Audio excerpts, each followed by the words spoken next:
ওয়া ইজা হাদর আল কিসমাতা উলুল কুরবা ওয়াল ইয়াতামা আওয়াল মাসাকিনু ফারজুকুহুম মিনহু ওয়াকুলুহুম কাওলাম মারুফা।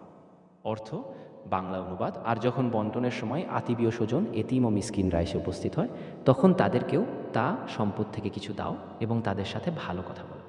তাফিসির ও মূল ভাব: সহজ কথায়, এই আয়াতে আল্লাহ তাআলা মৃত ব্যক্তির উত্তরাধিকারীদের নির্দেশ দিয়েছেন যে যখন মিরাস বা সম্পত্তি বন্টন করা হচ্ছে, তখন যদি এমন কোনো আত্মীয় যারা ওয়ারিশ নয়, এতিম বা দরিদ্র ব্যক্তি উপস্থিত থাকে, তবে তাদেরকেও বন্টনের সময় কিছু সম্পদ উপঢৌকন বা সাহায্য হিসেবে দেওয়া উচিত।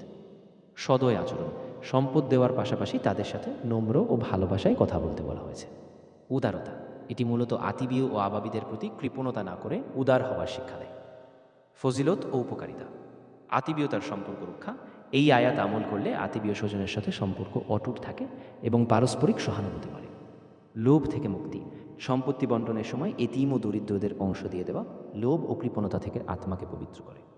নৈতিকতা ও সহানুভূতি: এটি মানুষের মধ্যে সহানুভূতি ও মানবিকতার গুণাবলী জাগ্রত করে।